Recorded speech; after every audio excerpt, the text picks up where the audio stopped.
capítulo de número 13, são 20 horas e 3 minutos, e o tema aqui é: Jesus lava os pés aos discípulos. E diz assim, ora, capítulo 13 de João diz assim: ora, antes da festa da Páscoa, sabendo Jesus que já era chegada a sua hora de passar deste mundo para o Pai, como havia amado os seus que estavam no mundo, amou-os até ao fim. E acabada a ceia, tendo já o diabo posto no coração de Judas Iscariotes, filho de Simão, que o traísse, Jesus, sabendo que o Pai tinha depositado nas suas mãos todas as coisas, e que havia saído de Deus, e que ia para Deus, levantou-se da ceia, tirou as vestes, e tomando uma toalha, cingiu-se. Depois, pôs água numa bacia, e começou a lavar os pés aos discípulos, e a enxugar-lhes com a toalha com que estava cingido. Aproximou-se, pois, de Simão Pedro, que lhe disse: Senhor, tu lavas meus pés a mim? Respondeu Jesus e disse-lhe: o que eu faço não sabes tu agora, mas tu o saberás depois. Eu vou pular esses versículos e vou aqui para o versículo de número 12. Depois que lhes lavou os pés e tomou as suas vestes e se assentou outra vez à mesa, disse-lhes: entendeis o que vos tenho feito? Vós me chamais mestre e senhor, e dizeis bem, porque eu sou. Ora, se eu, senhor e mestre, vos lavei os pés, vós deveis também lavar os pés uns aos outros, porque eu vos dei o exemplo, para que como eu vos fiz, façais vós também. Na verdade vos digo, que não é o servo maior do que o seu senhor, e nem o enviado maior do que aquele que o enviou. Se sabeis essas coisas, bem-aventurados sois, se as fizerdes. Repita comigo: se sabeis essas coisas. Mais uma vez: se sabeis essas coisas, bem-aventurados sois, se as fizerdes. Amém? Você pode se sentar em nome de Jesus. E se você puder dar uma linda salva de palmas para o Senhor Jesus, é para honra, glória, louvor, adoração a Ele.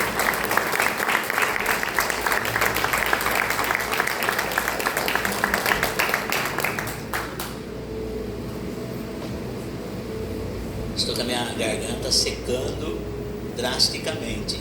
Então esse ar-condicionado eu vou desligá-lo, porque o Ministério do Louvor já não está mais aqui, né? Não posso desligá-lo. Aqui e aqui. Amados, só reforçando o que a nossa irmã diaconisa Tatiane, ela ia avisar também. Depois é tanto aviso que no fim acabou esquecendo. No final do culto, na cantina tem a venda de pastel, e esses pastéis, a renda em prol da própria obra do Senhor, viu? Pastel, queijo e carne, o valor, como que é mesmo? R$10, e acompanha um copo de refrigerante, é isso? Acompanha, você pode escolher carne ou queijo, e acompanha um copo de refrigerante. No final do culto é uma bênção para a sua vida, já vai jantar.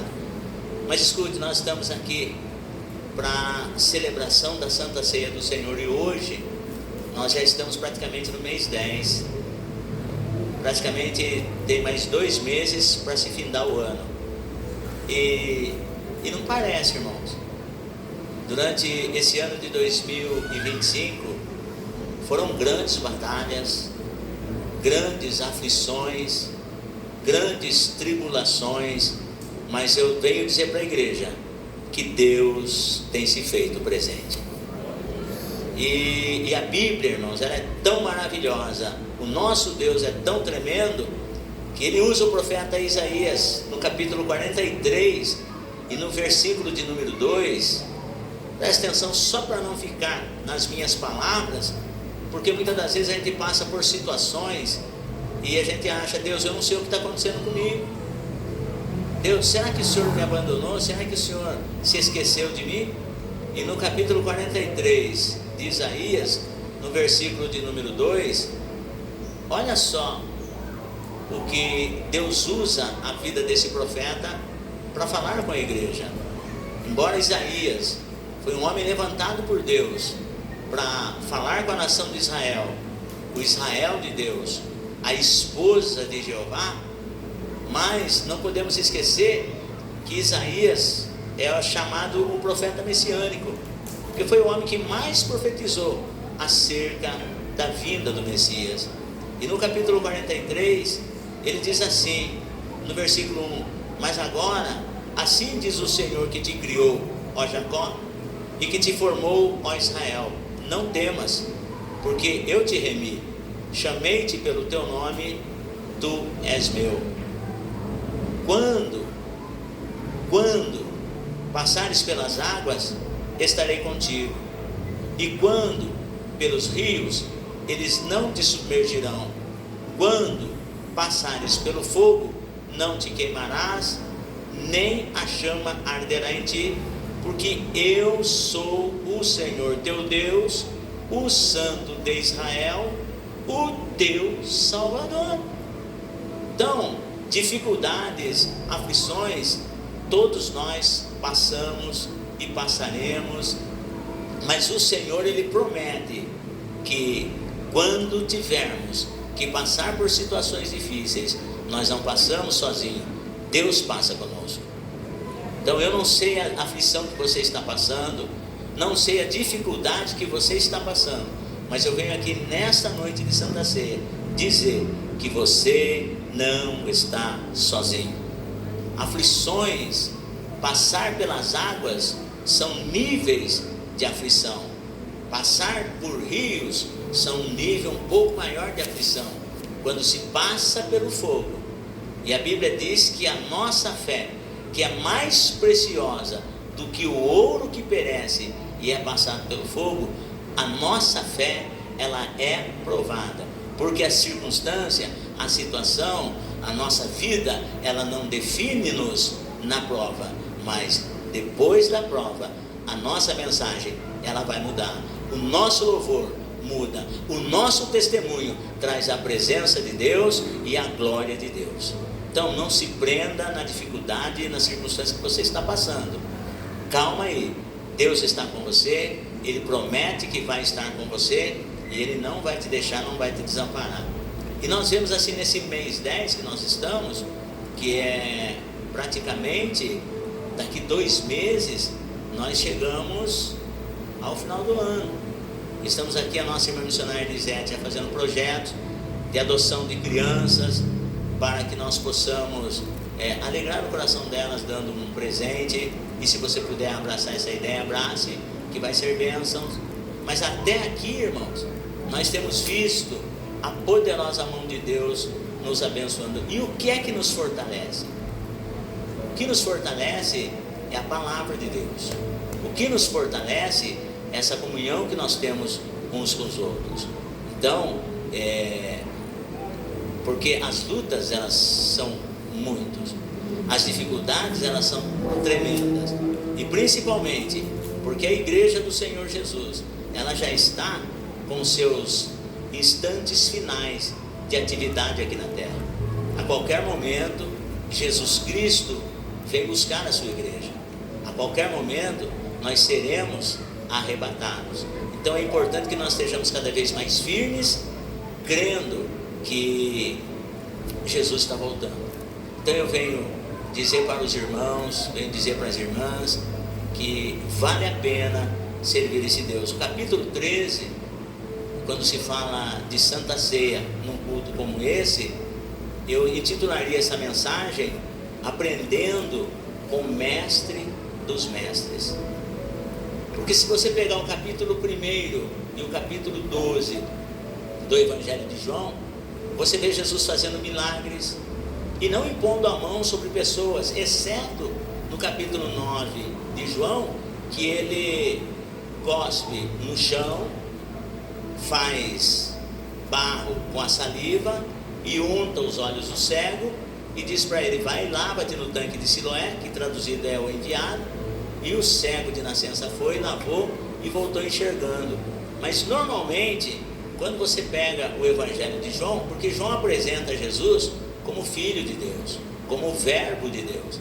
Então a maioria dos sinais em João, ele não traz, por exemplo, a palavra milagres no seu Evangelho, ele traz sinais. E esses sinais foram para que, crendo, tenhas vida em seu nome. E você vê que a maioria dos sinais que Jesus faz no Evangelho de João é através da palavra. No tanque de Betesda, o paralítico que estava lá há 38 anos, Jesus pergunta para ele: queres ficar são ou queres ser curado? Ele diz assim: eu não tenho ninguém que, quando a água é agitada, me meta nesse tanque. Muito pelo contrário, quando as águas são agitadas, desce o outro antes de mim e recebe a cura, e eu fico aqui. E Jesus, com a palavra, sem pôr a mão nele, diz assim: levanta-te, toma a tua cama e vai para a tua casa. E ele se levantou e se foi. Nós vemos o paralítico, o filho do oficial do rei, foi a mesma coisa. Ele veio de longe até Caná da Galileia, onde Jesus tinha feito o primeiro milagre, iniciou o seu ministério numa festa de casamento, ao qual Jesus usou a sua palavra também. E o filho do oficial lá, doente, quase morto em casa, e ele vai numa distância tão longa, porque ele sabia que Jesus estava lá em Caná da Galileia. Ele vai até lá, diz assim: Senhor, eu queria que o Senhor fosse até a minha casa e pusesse as mãos sobre o meu filho para que ele saia viva. E Jesus olha para ele e diz assim: se você não ver milagre, você não vai crer.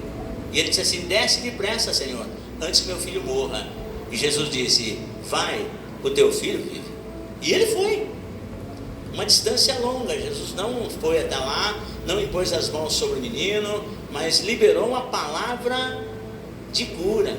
Falou: vai, que o teu filho vive. E o homem foi. Antes dele chegar na sua casa, algumas pessoas da sua família vêm de encontro com Jesus, com o pai, e diz assim: ó, você não precisa se preocupar mais não, viu? O seu filho vive. O homem ficou espantado e disse assim: mas que horas que o menino apresentou melhora? Aí falaram assim: olha, rapaz, às 7 horas em ponto, deu um negócio no menino, deu um estalo, ele se levantou, foi curado na hora. Não sabemos o que aconteceu. O homem falou: eu sei, porque foi exatamente a hora que Jesus liberou uma palavra de cura sobre o menino. E foi tão interessante que quando esse pai chegou dando esse testemunho dentro de casa, toda a sua família se rendeu aos pés do Senhor Jesus. E é isso que o Senhor faz. Liberou a palavra e o milagre aconteceu lá em Caná da Galileia, onde Jesus iniciou o seu milagre. Estou falando do Evangelho de João, sinais, e as pessoas todas lá na festa e tal. De repente, Maria, a mãe de Jesus, fala assim: os noivos estão em polvorosa, eles estão embaraçados porque acabou o vinho. Jesus: mulher, o que eu tenho contigo? Ainda não é chegada a minha hora. Ainda não é chegada a minha hora. Jesus falou com Maria não no desrespeito, falou de uma maneira carinhosa, respeitosa, porque mesmo Maria tendo gerado Jesus no seu ventre, mas Maria sabia que aquele que estava na sua frente era o Filho de Deus, era o próprio Deus. Aí ela disse para os seus discípulos, para os discípulos de Jesus: fazei tudo o que ele vos mandar. E aí os irmãos sabem que ele mandou que colocassem água nas talhas e levassem para o cidadão lá, e enquanto eles foram levando a água, mas de repente, quando o cidadão experimentou, ele chegou ao ponto de falar assim: olha, em nenhuma festa de casamento que eu fui convidado para fazer, eu vi o que está acontecendo aqui. Todo mundo: nossa, mas o que aconteceu? Os discípulos sabiam que eles tinham levado água até o homem. Eles sabiam que eles tinham levado água. Aí o homem falou assim: mas nunca aconteceu o que está acontecendo aqui. Mas o que aconteceu? Porque toda festa que eu vou, as pessoas deixam para servir o vinho de qualidade inferior, superior no começo da festa, e depois, quando estão todos embriagados, aí soltam o de qualidade inferior. Mas aqui vocês estão fazendo diferente. Aqui vocês deixaram o melhor vinho para o final da festa.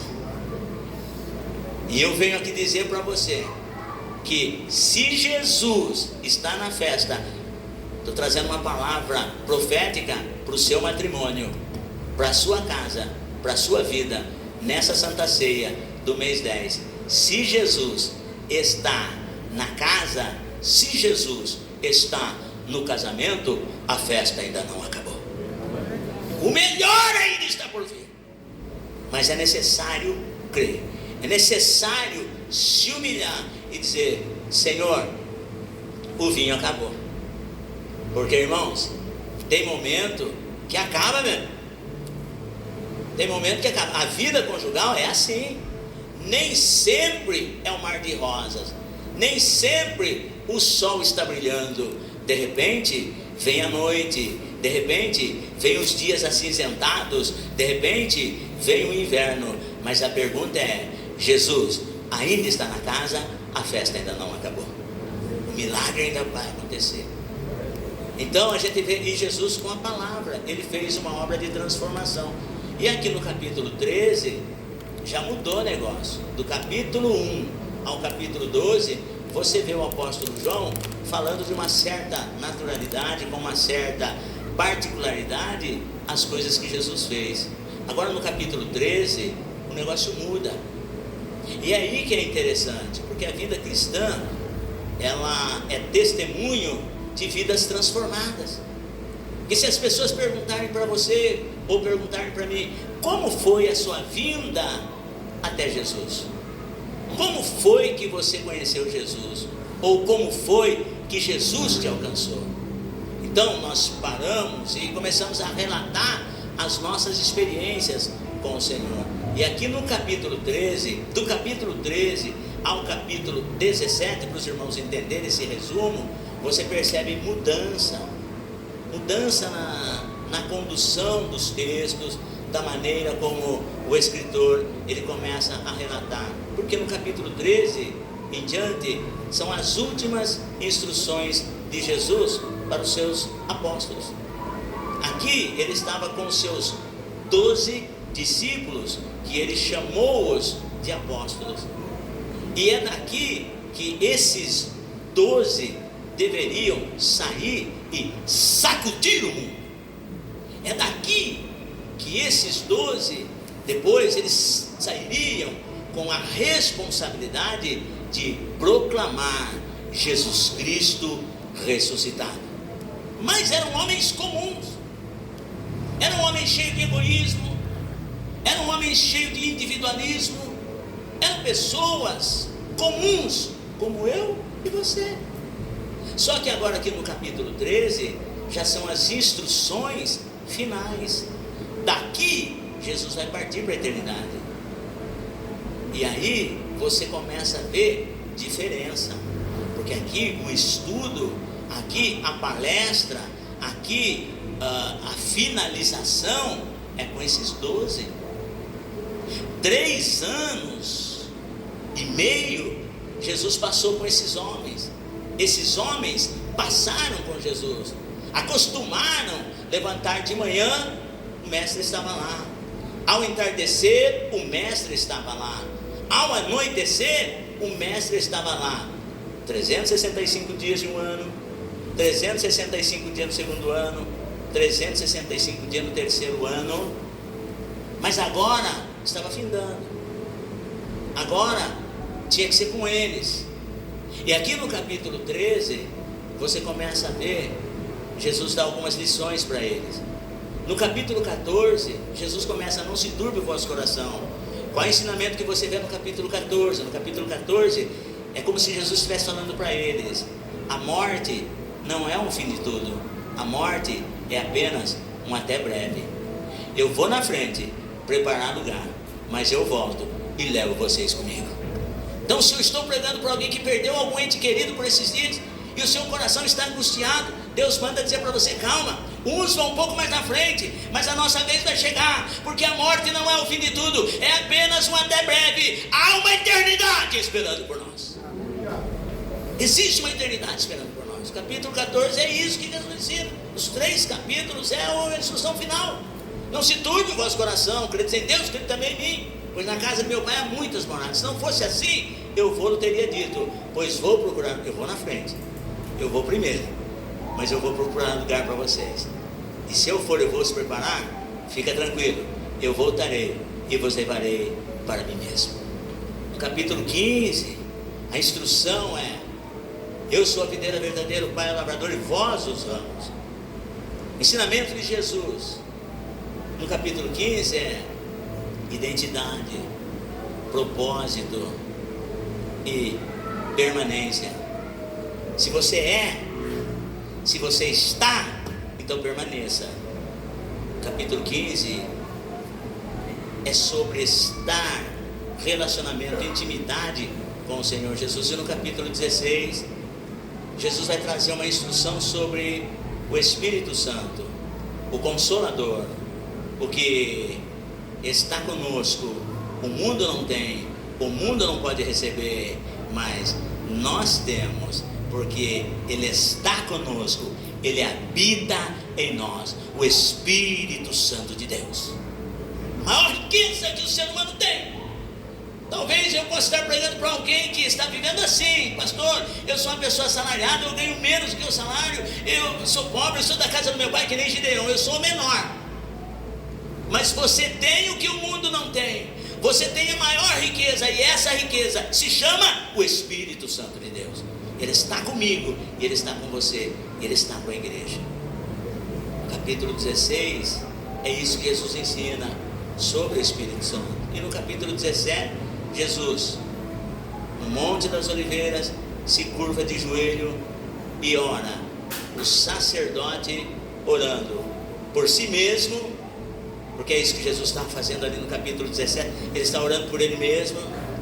Depois Ele está orando pelos seus discípulos que estavam ali com Ele. E depois, por último, Ele estava orando pela igreja. Sabe o que eu e você estamos fazendo aqui? Porque nós somos respostas da oração de Jesus. Aponte o dedo para o irmão que está do seu lado e diga assim: você é a resposta da oração de Jesus. Diga assim: talvez você tenha dito assim: ninguém orou por mim, mas lá no monte Jesus orou por você. Amém? Você crê nisso? Diga amém. Amém. Você pode aplaudir o nome do Senhor Jesus por isso? Nós somos a revelação de Deus. E aí, irmãos, eu dei essa síntese para chegar no capítulo 13, que aprendendo com os mestres, com o mestre dos mestres. Aqui no capítulo 13, você imagine comigo, Jesus, digamos assim, porque o texto, ele diz bem assim, ó. O texto diz bem assim: ora, antes da festa da Páscoa, sabendo Jesus que já era chegada a sua hora de passar desse mundo para o Pai, como havia amado os seus que estavam no mundo, amou-os até o fim. E acabada a ceia, tendo já o diabo posto no coração de Judas Iscariotes, filho de Simão, que o traísse, Jesus sabendo que o Pai... Então o texto começa assim: Jesus está reunido com seus discípulos. Agora você imagine, porque alguns evangelhos, ele vai mostrar assim que quando Jesus, ele vai instituir a Santa Ceia, ele chega para os seus discípulos e diz assim: ó, ide a um determinado lugar e dizei ao dono da casa: aonde está o aposento para que eu possa comer a Páscoa com os meus discípulos antes que padeça? E vai 2 discípulos lá e ele dá a diretriz, dá a coordenada, e os discípulos, quando eles chegam lá, realmente o ambiente está tudo preparado para receber Jesus com seus discípulos, para que ele possa comer a Páscoa. Porque Jesus, ele fazia assim, ele sempre celebrava a festa da Páscoa como bom judeu com seus discípulos, todos os anos. E Jesus, quando ele era criança, os pais o levavam. Isso que o presbítero Rogério estava falando faz sentido. Quando Jesus era criança, os pais traziam, como bons judeus que eram, os pais de Jesus, os pais não, a mãe de Jesus e José eles levavam Jesus quando criança, principalmente às 3 festas principais do povo judeu. Então Jesus, quando criança, ele foi levado pelos pais, e é isso que o nosso irmão presbítero Rogério está dizendo. Você, pai e mãe, domingo às 8h30, 9 horas da manhã, você tem um encontro com o pastor Salustriano, você tem um encontro com os professores, porque enquanto você vem e participa da escola bíblica aqui com o pastor Salustriano, as suas crianças, os seus filhos, netos, participam com o presbítero Rogério e a sua equipe de professores no estudo bíblico, e é onde eles estão aprendendo não só, veja bem, o trivial da Bíblia, mas na prática o que significa semear e colher. É uma aula prática, porque com a criança você tem que ter uma didática toda elaborada com eles. Então, porque um semeador saiu a semear na sua semente, eu e você nós entendemos bem, mas a criança não. A criança você tem que trazer na prática, ilustrar isso na prática para ela. Pode pegar Mateus capítulo 13 ou outra passagem e falar assim, o semeador ele lançou a semente. Agora, quanto tempo você acha que a semente vai levar para crescer? Então, com a criança você tem que fazer isso. Então é importante, pai e mãe, que você, a exemplo da mãe de Jesus, de José, faça a mesma coisa. Traga o seu filho para a igreja, porque Provérbios 22:6 diz assim, ensina o teu filho no caminho que deve andar, e até quando envelhecer, não se apartará dele. Então faça isso, a nossa proposta é essa. Então Jesus, quando ele era criança, sua mãe e José traziam-no. Agora, quando ele tinha 30 anos, segundo Lucas, ele passou pelas águas do santo batismo. Veja bem que Jesus sempre foi pegando o ritual da lei, ele sempre foi cumprindo tudo aquilo. Mas agora que ele estava com 30 anos e começou seu ministério, daí agora ele com seus discípulos, ele participava das festas. Porque, na verdade, as festas judaicas, elas apontavam para Cristo. Eram festas proféticas, apontavam para o Messias. Era como se Jesus está falando assim, isso, a Escritura está falando de mim. E aí quando ele vai começar, ele começa o seu ministério no primeiro ano, separando os seus discípulos, chamou Pedro, chamou Tiago, chamou André, e foi chamando um total de 12. Agora aqui no final, ele já está indo embora, e ele precisava passar algumas lições. Você imagine que agora ele no cenáculo, para participar com eles da última ceia, alguém deveria ter preparado, no mínimo, se o dono da casa estivesse recebendo Jesus e os seus 12 discípulos, no mínimo o anfitrião deveria ter deixado uma bacia d'água, com a toalha, tudo bonitinho ali, para que ao Jesus chegar com os seus discípulos, Jesus pudesse ser recepcionado dessa maneira. Mas digamos assim que o dono da casa, ele simplesmente deixou as acomodações para que Jesus e seus discípulos arrumassem a casa dele que eles quisessem e assim participassem da ceia. Alguém deveria ter deixado, alguém deveria ter organizado isso. Agora se imagine nas ruas de Jerusalém, porque a maneira como Jesus e os discípulos, as pessoas caminhavam, não eram ruas pavimentadas, eram ruas de terras. O calçado tinha que ser um calçado bem confortável, de preferência aberto. E agora caminhando muito tempo a pé, os pés obviamente vai sujar. Então era bem normal, praxe, toda a casa ter ali um recipiente com água para se lavar os pés. Você imaginar no capítulo 7 do Evangelho de Lucas, do capítulo 44 ao 46, se não me falha a memória, você vê Jesus chamando a atenção do fariseu, que convidou a ele e seus discípulos para participar de uma refeição. E Jesus entra na casa do fariseu, e a hora que ele entra lá, senta-se na mesa com os seus discípulos, de repente vem uma mulher da vida, uma prostituta, e vem aos pés de Jesus, chorando, enxugando os pés de lágrimas com os cabelos. E o fariseu, o anfitrião, chega para, no pensamento ele começa a dizer assim, se esse homem soubesse quem é essa mulher que está chorando sobre os seus pés, beijando os seus pés, enxugando com os cabelos. Ah, se eles soubessem quem é essa pecadora. E Jesus, conhecendo o pensamento do fariseu, chamou a atenção dele nisso. Falou: olha, Simão, quem você acha? Contou uma parábola lá do credor que devia bastante e o credor que devia menos, para chegar naquela mulher, que a mulher era aquela que devia muito e não tinha com o que pagar. Sabe por quê, Simão? Porque eu estive aqui na sua casa. Você deveria, no mínimo, me receber com água para lavar os pés, ainda que você não lavasse, mas que você tivesse ao menos um recipiente com água para que eu pudesse lavar os pés. E essa, desde que ela chegou, não cessa de lavar os meus pés com lágrimas. Então são etiquetas que os anfitriões deveriam ter, por conta da circunstância, da situação. No nosso caso isso é diferente. Hoje, quando uma pessoa chega na minha casa, eu não preciso me dar ao luxo ou ao privilégio que seja de lavar o pé da pessoa, porque nós vivemos uma realidade totalmente diferente. Mas beijo com ósculo, o óleo, isso tudo fazia parte da ética ou da etiqueta de um anfitrião quando recebesse alguém em casa. Mas digamos que Jesus, aqui no capítulo 13, ele estava só com seus discípulos, num local preparado para eles, e a Bíblia vai dizer que ele se assenta na mesa. E qual é a lição que nós aprendemos com Jesus aqui no capítulo 13, com o mestre dos mestres?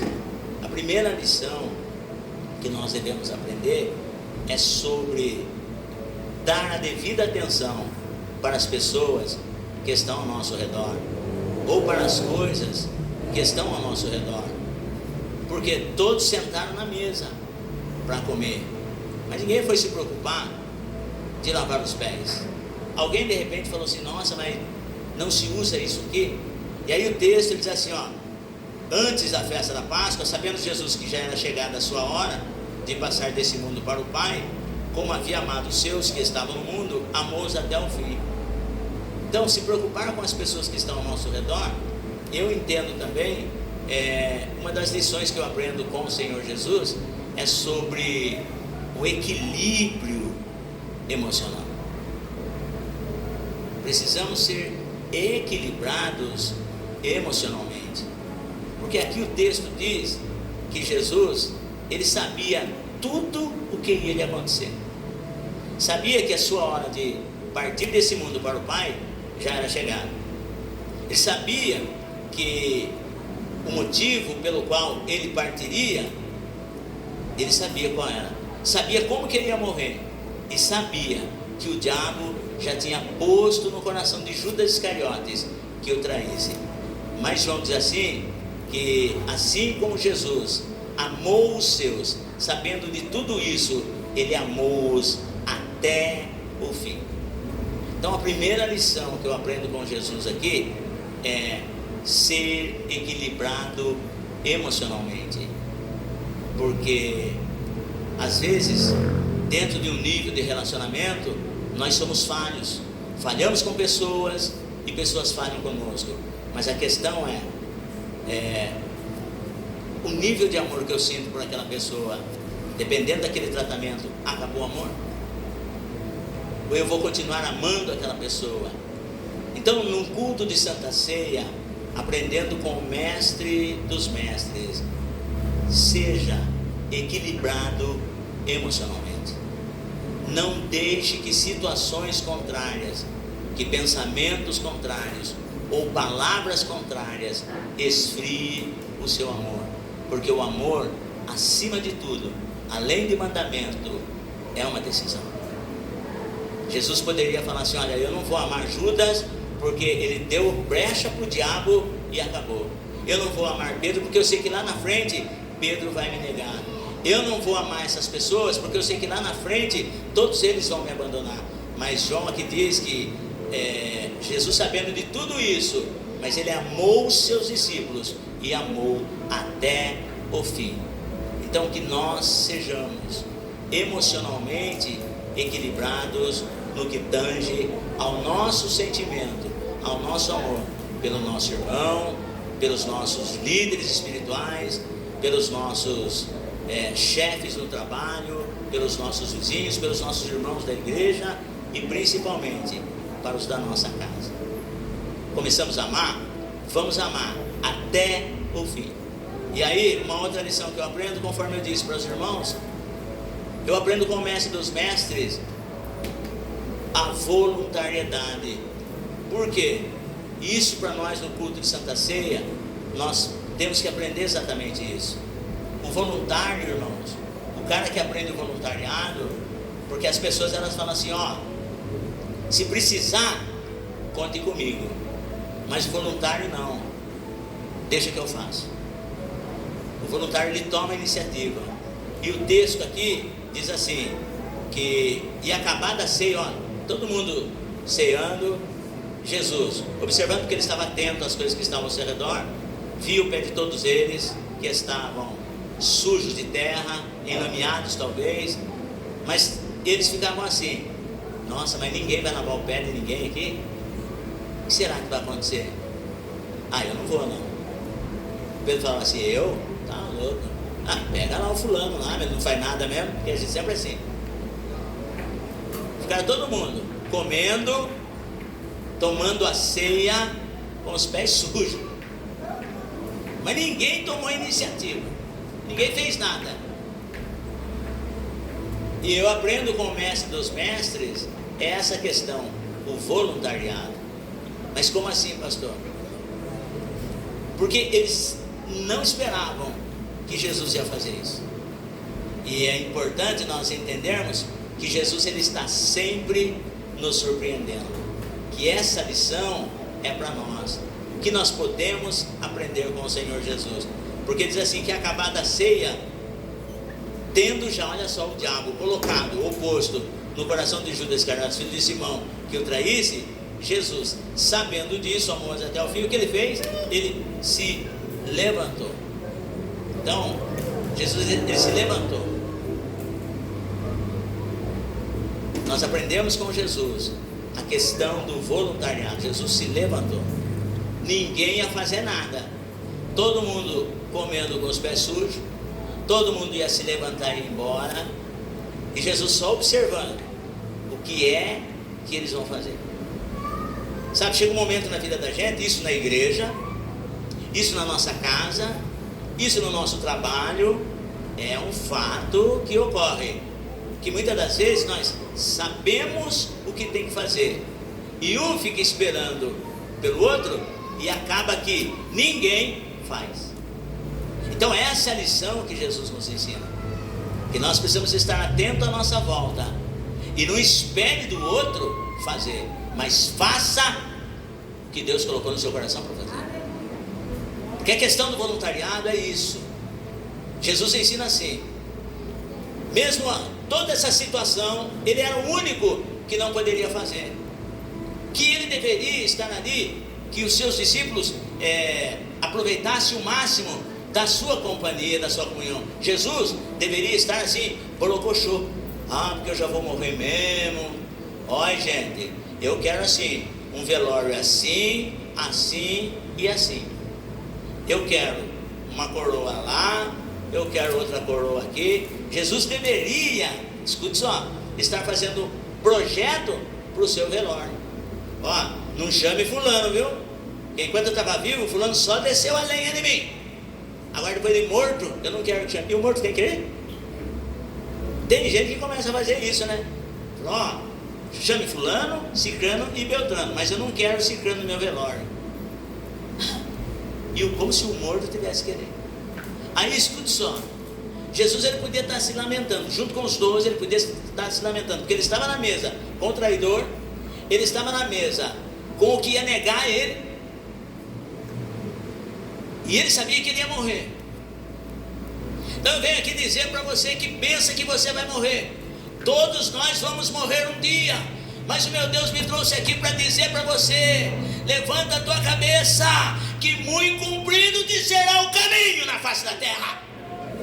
Levanta e faz o que Deus te mandou fazer. Jesus ele não estava lá se lamentando, ele sabia que ele ia morrer, sabia que era chegada a hora, sabia que ele ia passar deste mundo. Eu e você não sabemos o dia, não sabemos a hora, mas que quando chegar a nossa hora, nós possamos dizer: combati o bom combate, terminei a carreira, mas guardei a fé. Não deixe o diabo roubar a tua fé. Escute, estou falando que eu aprendo com Jesus sobre o voluntariado. Eu vou encerrar aqui. Por quê? Porque enquanto estava todo mundo, Pedro na dele, eu vou fazer de conta que não é comigo, irmão Toninho. O Tomé olhava e via, tirava sarro do pé do André, mas ele não via que o pé dele estava cascorrento. O João, o filho de Zebedeu, olhava e não falava nada, é como se não fosse comigo. Estava todo mundo ali, na mesma situação, menos Jesus, que já estava sentenciado à morte. E a Bíblia vai dizer que ele se levanta. Escute bem, Jesus se levantou. Quando ele se levantou, o papel do voluntário é esse. Ele se levantou, depois ele se despiu, se despojou das suas vestes de mestre. Porque é bem assim. O fato de muitas das vezes nós não nos voluntariarmos é porque nós olhamos para o nosso status, olhamos muitas das vezes para a questão da nossa credencial. Imagine, eu, pastor, presidente, vou fazer isso. Isso não é para mim, não, isso é para o cooperador, isso é para o diácono, isso é para fulano, isso é para ciclano. Não, eu aprendo com Jesus na questão do voluntariado. Primeiro ele se levanta, alguém tem que tomar uma posição. E depois ele tira a sua túnica, ele se despoja do seu mestrado e veste-se, cinge-se da toalha e vai. Escute, não tinha água lá, irmãos. Aonde Jesus estava não tinha água. Ele cingiu-se, foi em busca da bacia com água e chegou até ali, porque o máximo que ele podia fazer é despir-se da sua túnica, vestir-se, cingir-se da toalha e pedir assim: pessoal, alguém pode me trazer um recipiente com água? Poderia fazer isso, mas não. Ele foi, as pessoas, os discípulos estavam ali: nossa, mas o que ele vai fazer? Onde ele vai? Não tiveram coragem, irmão Vinícius, não tiveram coragem, Vinícius, de questionar o mestre: mestre, onde o senhor vai? Mestre, o que o senhor está fazendo? Mas eles começaram a questionar um outro. Eles: o que está fazendo? O que ele vai fazer? Pirou? Endoidou? Então eu aprendo com Jesus a questão de ser voluntário. Por quê? Todos sabem o que deve fazer, mas para a Santa Ceia, lembre-se de uma coisa: a obra é grande, tem muito o que fazer. Jesus conta com voluntários. Tem voluntários aqui nessa noite? Diga: eis-me aqui, envia-me a mim. Nos dias do profeta Isaías não tinha voluntário. E aí a Bíblia vai dizer que no ano que morreu o rei Uzias, eu vou encerrar aqui, no ano que morreu o rei Uzias, a situação lá estava empolvorosa. E Isaías foi buscar uma palavra de conforto. Isaías foi buscar uma palavra de ânimo no templo. E quando ele chega lá, ele viu os céus abertos, o Senhor assentado no seu alto e sublime trono. E ele viu a glória de Deus. Ele falou: ai de mim que vou perecendo. Ser voluntário é reconhecer que somos falhos. Ser voluntário é reconhecer que somos pecadores. Mas ser voluntários é reconhecer que há um Deus que perdoa os nossos pecados e nos capacita para a sua obra. E Isaías fez essa oração: ai de mim que vou perecendo, porque sou um homem de lábios impuros e habito no meio do povo, de um povo de impuros lábios. E a Bíblia vai dizer que um ser celestial pegou uma brasa viva com uma tenaz e veio e tocou os lábios do profeta. e tocou os lábios do profeta com uma brasa viva que tirara do altar. E Deus manda dizer: ungi os teus lábios, tirei as tuas iniquidades, para que se voluntarie e faz a minha obra, diz Deus. E a Santa Ceia, isso é para nos fortalecer, voluntariedade. E aí agora o profeta, com os lábios queimando, que foi passado dele a sua iniquidade, porque o Senhor diz assim: foi passado de ti a tua iniquidade, o que impedes você de fazer a minha obra? E ele diz assim, porque ele ouviu uma voz: a quem enviarei?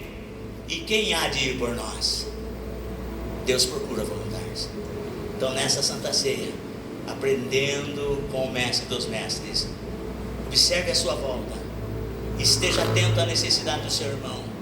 Segundo, faz o que Deus te mandou fazer, seja voluntário, mas se aproxime de Deus para fazer a obra. E o profeta disse assim: eis-me aqui, envia-me a mim. Então nessa noite, nesse culto de Santa Ceia, eu venho lançar esse desafio para você. É tempo de fazer a obra. Graças a Deus que Jesus ainda não voltou, porque dá tempo de mim e de você fazermos a obra que Deus colocou nas nossas mãos para fazer. E para nos fortalecer, para nos fortificar, nós vamos participar da Santa Ceia do Senhor. Posso ouvir um amém? Amém. Levante as suas mãos, diga assim: Senhor, aprendo com o Mestre dos Mestres que eu devo estar atento à necessidade do meu irmão e ajudá-lo no que for necessário. Diga assim: Senhor, me ajuda a ter um espírito voluntário. Senhor, me ajuda a me posicionar e fazer aquilo que tu me escolheste para fazer. Amém. Coloque-se de pé em nome do Senhor Jesus. Quero fazer uma oração com você.